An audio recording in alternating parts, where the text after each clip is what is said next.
Hey everybody, it's meteorologist Brian Bennett. Wanted to quickly talk about Tropical Depression number 9, which will soon be a tropical storm, if not a very minimal Category 1 hurricane, as it moves on shore into the Big Bend of Florida on Thursday. All right, we also have Hurricane Gaston. Don't care too much about this storm as it is heading out to sea. One important note, though, is that Gaston was the first major hurricane of the season. We also have Tropical Depression number 8 that's going to touch base with Cape Hatteras, North Carolina, and then dart off northeast, not really impacting too many folks. Then we have Tropical Depression number 9, which will likely become a tropical storm any moment now, and again, could become a very weak hurricane before it makes landfall. What will be the name of this storm? Well, it depends on what happens with number 8 and number 9. Which storm gets its name first, or becomes a tropical storm first, will get Hermine. The second storm will get Ian. So if 8 happens to become a tropical storm first, it will become Hermine, and then we'll have Tropical Storm Ian in the Gulf of Mexico. Right now, again, I'm thinking that we'll have Hermine for the Gulf of Mexico, so keep an eye out for that name as we progress over the next day or so. All right, here's a look at the official National Hurricane Center track, and you'll notice that it has pushed north just a little bit. That's not really going to change the weather for many folks. Of course, the farther north it goes away from Tampa, theoretically, the better the weather would be for the Tampa Bay area, but it's such a subtle movement to the north, not really a big change in the weather there. Also, another thing you'll notice here is that the cone is becoming smaller because the confidence of exactly where the center of circulation is going to move on shore is raising in confidence. So you'll notice that Tampa, Orlando are not in the actual storm cone, but tropical storm conditions are going to be fairly widespread because this is going to be a wide, big storm, and we're expecting tropical storm conditions to stretch down to Tampa and Orlando area, even though the center of circulation is expected to move into the Big Bend area as we move into late Wednesday night and into Thursday. The current watches and warnings, the pinkish, purplish color here, that is a hurricane watch. We may not have a hurricane. It's going to be very borderline tropical storm hurricane as it moves on shore, but the National Hurricane Center and the National Weather Service are not taking any chances. They're issuing a tornado watch right now for coastal Pasco, Hernando, Citrus counties, and areas all along the Big Bend area. What does that mean when you're in a hurricane watch? Here's the actual text. Basically, a hurricane watch means that you can expect winds of up to 65 knots, and waves will actually be possibly up to 20 feet in the hurricane watch area, especially farther away from the shore where the greater waves would be. All right, inland Citrus, Hernando, and Pasco counties, and this kind of light reddish color here, that's a tropical storm watch, and then offshore in the red we have the tropical storm warning. Obviously, as the system gets closer, these watches will most likely become warnings. How much rain are we going to get? Well, a whole lot. If you live in coastal areas of Tampa Bay up through the Big Bend, the orange color there represents 6 to 10 inches of rain. The red color, which is basically being shaded right around Cedar Key area and very coastal Big Bend, that is 10 to 15 inches of rain. If you live along or a good deal east of I-75, you're in the yellow, that is 4 to 6 inches of rain. And areas farther east and southeast will see on the order of 2 to 4 inches of rain. All right, here's a look at the future cast from the RPM model, the Rapid Precision Mesoscale model. I wanted to take you day by day on exactly what you can expect and when we'll see the heaviest rain and strongest winds. Here we are on Wednesday morning.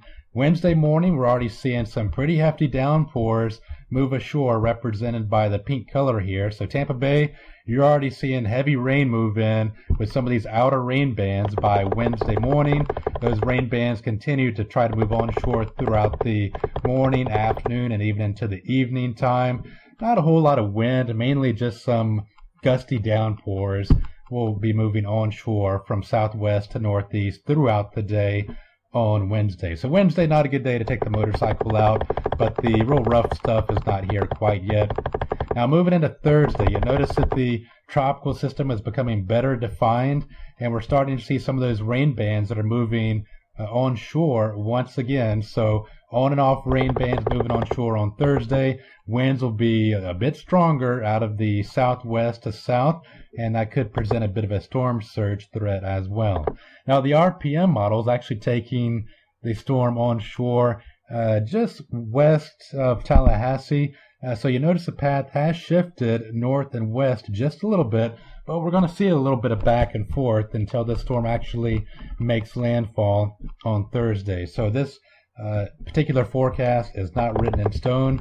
Thursday, however, is when we see some of the heaviest downpours. We also see a chance for a few isolated tornadoes. Can't rule out an isolated tornado on Wednesday as well. And then moving into Friday, you see the storm is actually moving through parts of coastal Georgia, coastal South Carolina, and maintaining its tropical storm, if not extratropical storm status as it moves northeast and spreads disruptive weather all the way through the Carolinas as well.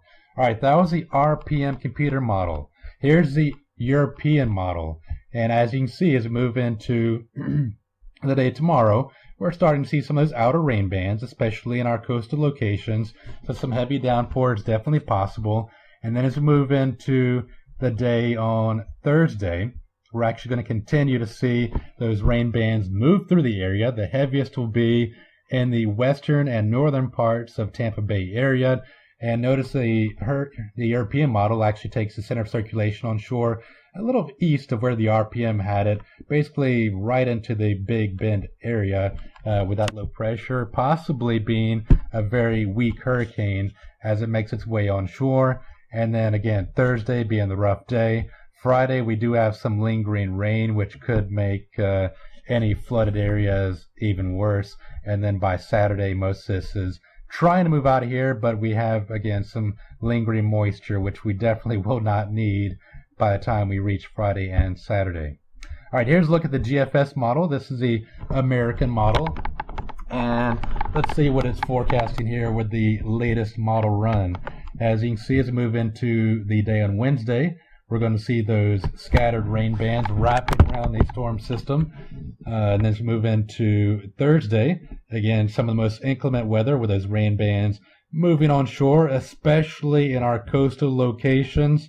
And then the center of circulation moves onshore in pretty much the same spot that the RPM and the European and the National Hurricane Center had. So pretty good confidence that the center of circulation moves onshore, perhaps in the northern part of the Big Bend area, which again is a shift to the northwest just a bit compared to what we were looking at earlier in the week.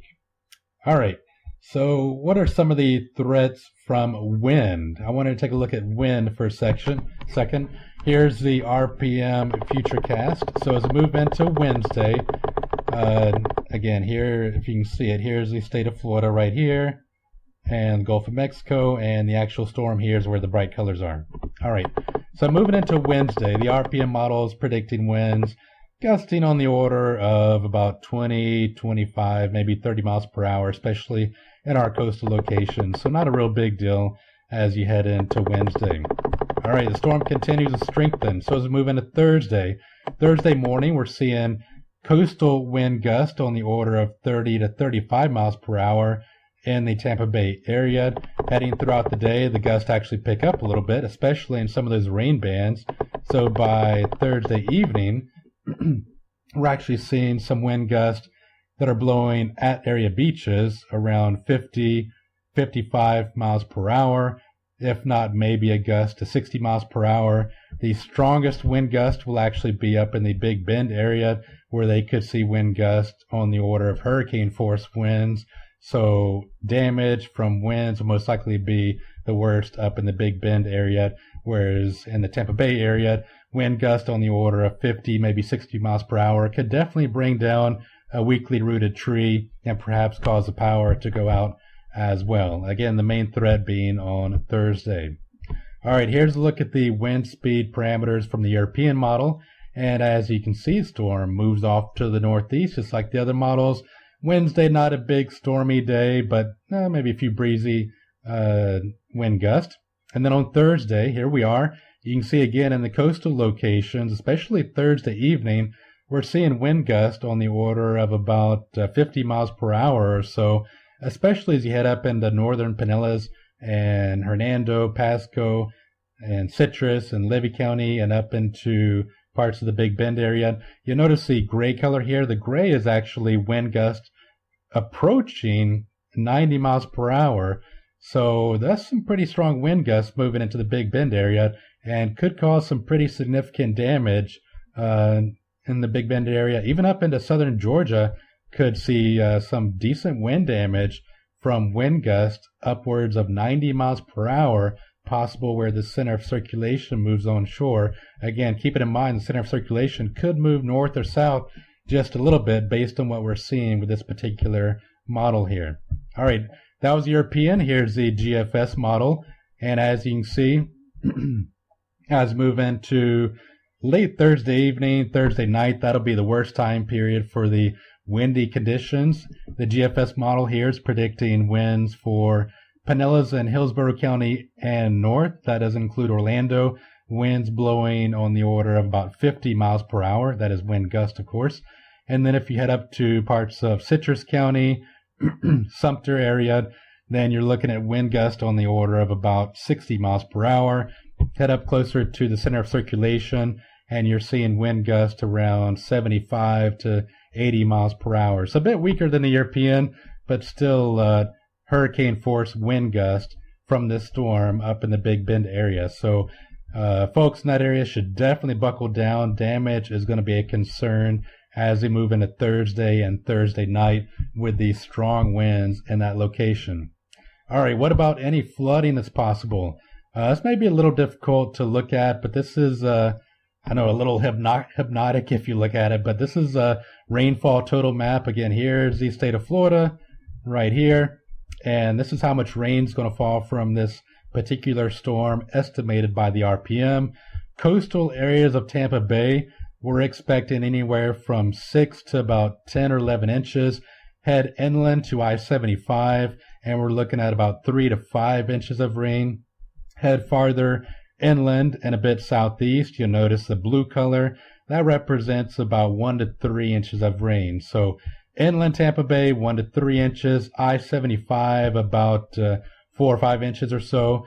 Coastal Tampa Bay, especially areas north, you're looking at 6 to 10 inches of rain, if not a few locations reaching a foot of rain. Head up to the Big Bend area, you're actually looking at the possibility for 12, 13, 14 inches of rain right along that center of circulation.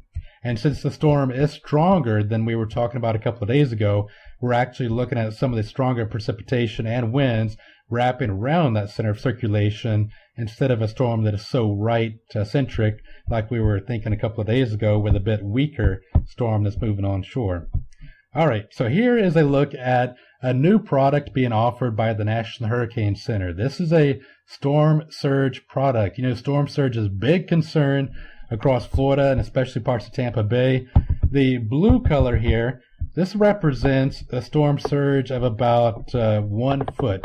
So wherever you see the blue color there, I know it may be a little difficult to see on your screen, but the blue represents a 1 foot storm surge. So first of all, starting down in parts of Sarasota County, you see that some of the coastal areas are seeing a storm surge of about 1 foot.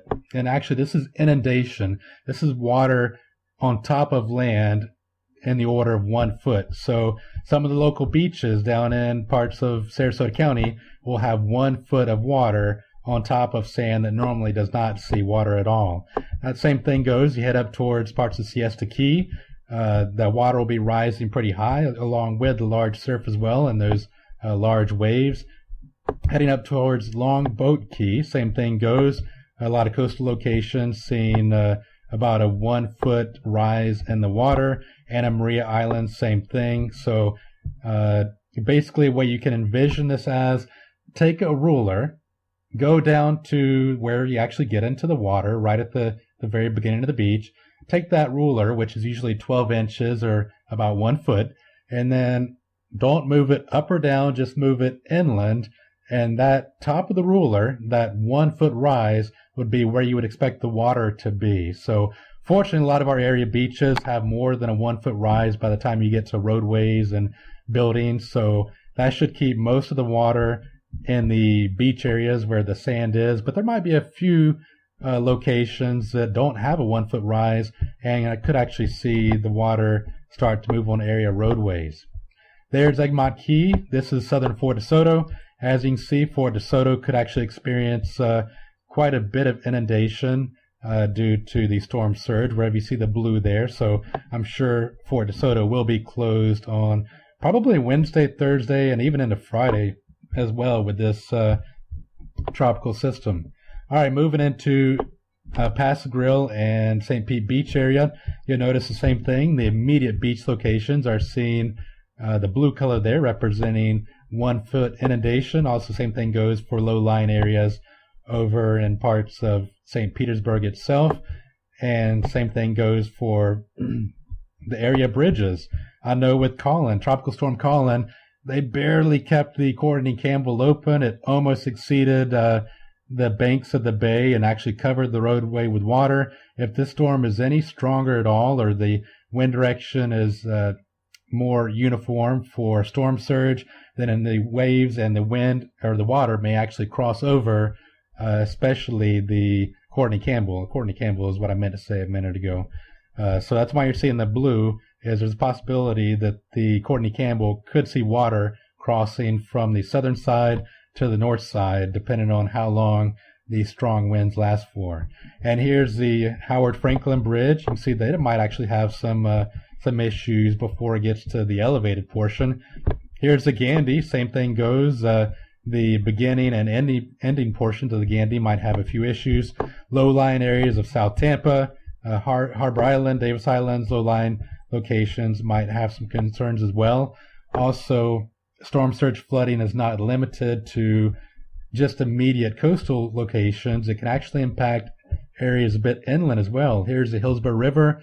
When all that water gets pushed inland, where do you think it's going to go? Well, it's going to try to go up the area rivers, and that's why you're seeing a bit of storm surge inundation, maybe 10 to 15 miles up the Hillsborough River, because water is being pushed up the river. So keep that in mind if you live along the southern portion of the Hillsborough River. And then, of course, a bit of inundation possible in parts of the marshy area of Oldsmar and Town and Country area.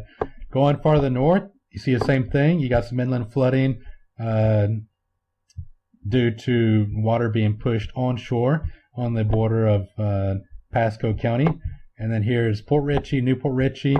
Same thing goes heading up into parts of Hernando County. Notice how far this 1 foot inundation goes once you get into northern Hernando County and even into parts of Citrus County as well.